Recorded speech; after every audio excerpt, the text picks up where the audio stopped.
Good morning વિદ્યાર્થી મિત્રો.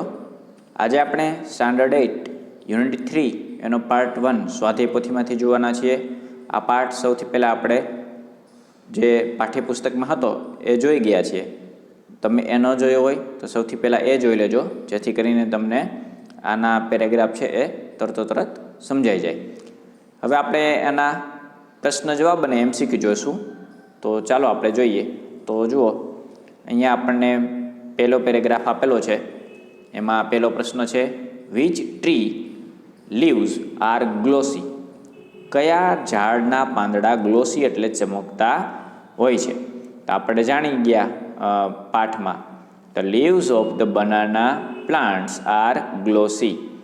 કેના હતા? તો કે કેળાના પાંદડા. ત્યાર પછી છે, list out 7 things related to a forest. જંગલને લગતી 7 વસ્તુઓ તમારે અહીંયા લખવાની છે. તો એમાં રિવર લખશું, ટ્રીઝ લખશું, બશિશ લખશું, ક્રીપર્સ લખશું, animal, birds and insects. MCQ, the leaves of the banana plants are ખાલી જગ્યા. તો એમાં આવશે ગ્લોસી. બરાબર. બીજો paragraph, what did Bhupen tell about Assam? ભૂપેને અસામ વિશે શું કહ્યું હતું? તો Bhupen said that Assam gets a lot of rain, the soil is fertile and so they have thick forest. તો અસામ વિશે તેને માહિતી આપેલી હતી કે ભાઈ અસામમાં ઘણો બધો વરસાદ પડે છે, માટી છે એ ફર્ટાઇલ એટલે ફળદ્રુપ છે, તેથી ત્યાંના ઝાડવાઓ, જંગલ છે એ કેવું છે? થીક એટલે ગાઢ છે. The soil in Assam is ખાલી જગ્યા fertile. The soil in Assam is fertile because તો કે it gets a lot of rain. ત્યાર પછી જોઈએ, what is Gir famous for? Gir છે શેના માટે પ્રખ્યાત છે? તો કે Gir is famous for the lions. અહીંયા ધ લખવાનું છે. બરાબર. where can we see the one horned rhino? one horned rhino એટલે આપણે જાણી ગયા છીએ એક શિંગડાવાળો ગેંડો. તમે ક્યાં જોવા મળે છે? તો કે we can see SEE the one horn rhino in Kaziranga. કાઝીરંગાના જંગલમાં એક શિંગડાવાળો ગેંડો જોવા મળે છે. Which sanctuary does Gujarat have? કઈ સેન્ચ્યુરી એટલે અભયારણ્ય ગુજરાતમાં છે? તો Gujarat has lion sanctuary, wild ass sanctuary, sloth bear sanctuary and many bird sanctuary. Which animal are found in Kaziranga? કયા પ્રકારના પ્રાણીઓ છે એ કાઝીરંગામાં જોવા મળે છે? તો one horn rhino, elephant, wild buffalo and swamp deer are found in Kaziranga. Where is the lion sanctuary? Lion sanctuary ક્યાં આવેલી છે? તો કે ગીરમાં. Kaziranga is famous for one horn rhino એટલે એ આવશે. પછી which of the following is found in Kaziranga? શું છે એ નીચેનામાંથી કયું કાઝીરંગામાં જોવા મળે છે? તો કે વાઇલ્ડ બફેલોઝ. ત્યાર પછી ચોથું, what will they enjoy at the camp? તેઓએ રાત્રિ દરમિયાન કેમ્પ દરમિયાન શું એન્જોય કર્યું? તો કે they will enjoy trekking, singing, dancing and bonfire at the camp. કર્યું નહીં પણ કરશે, વિલ છે એટલા માટે. બરાબર. તેઓ શું ત્યાં એન્જોય કરશે? ઇટ વિલ બી અ ખાલી જગ્યા એક્સપિરિયન્સ ફોર અમિત. કેવો એક્સપિરિયન્સ હતો? તો કે મેમોરેબલ એક્સપિરિયન્સ એટલે કે યાદગાર. ત્યાર પછી પાંચમું, what did the boys do on the first day? પહેલા દિવસે શું કર્યું? તો કે on the first day the boys went out together to explore the forest. Explore the forest લખવાનું રહેશે અહીંયા. બરાબર. What did the boys see in the forest? છોકરાઓએ ફોરેસ્ટમાં, જંગલમાં શું જોયું? The boys saw birds, insects and animals in the forest. પક્ષીઓ જોયા, જીવજંતુઓ જોયા, પ્રાણીઓ જોયા જંગલમાં. Which moment were thrilling for the boys? Thrilling એટલે રોમાંચિત કરી દે તેવી. આપણે પાઠમાં જોયું હતું. તો કે કઈ ક્ષણ, મોમેન્ટ એટલે શું થશે? ક્ષણ. કઈ ક્ષણ હતી જે છોકરાઓને રોમાંચિત કરી ગઈ હતી?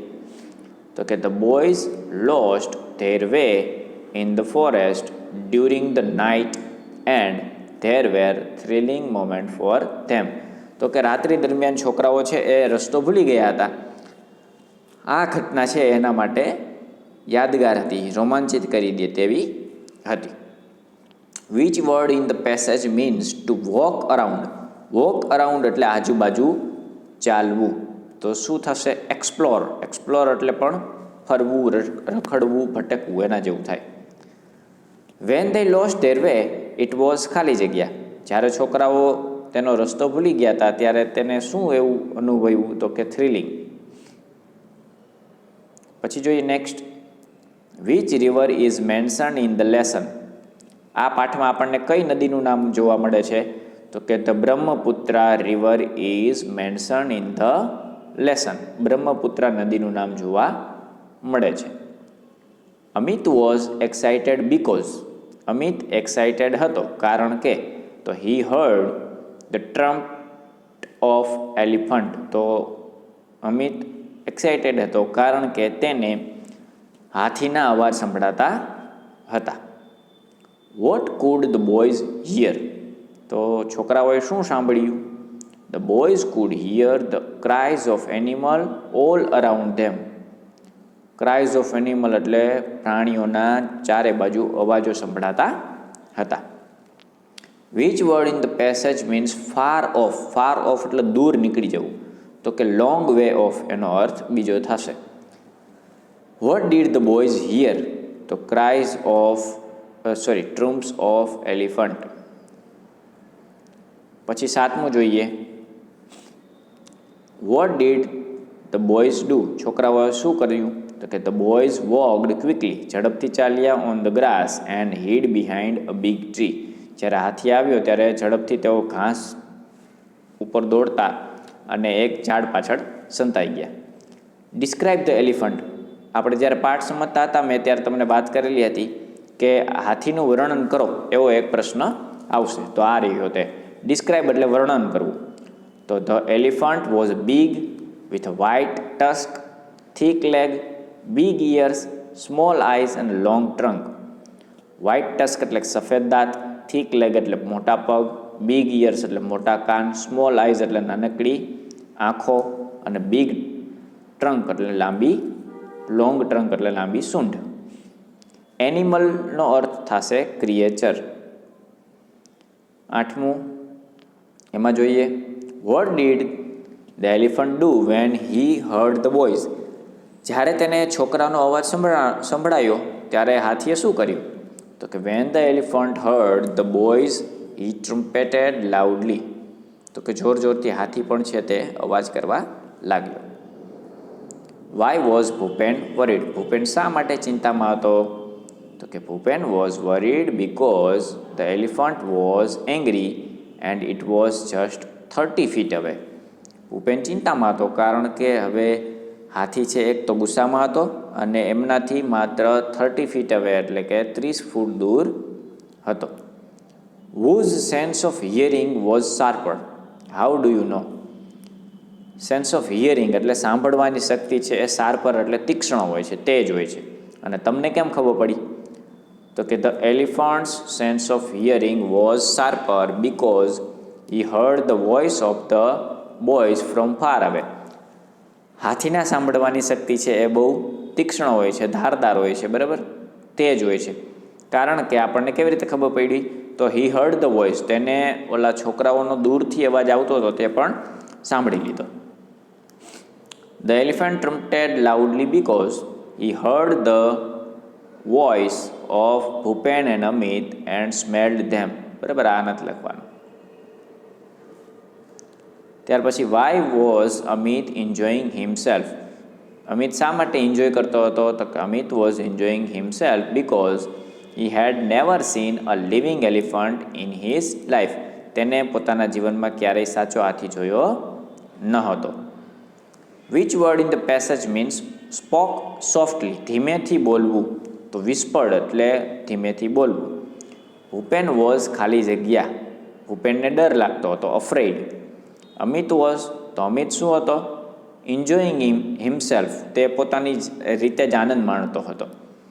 ધ એલિફન્ટ વોઝ, ખાલી જગ્યા આવે, કેટલા ફીટ દૂર હતો? તો કે 30 ફીટ, 30 ફૂટ.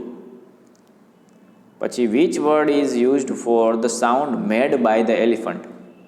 એલિફન્ટ દ્વારા કરવામાં આવતા અવાજ માટે કયો શબ્દ વપરાય છે? તો કે ટ્રમ્પટેડ. બરાબર. તો મિત્રો અહીંયા સુધી આપણે રાખીએ છીએ પાર્ટ 1માં. આપણે પાર્ટ 2 છે એ ટૂંક જ સમયમાં જોશું. ત્યાં સુધી આવજો મિત્રો.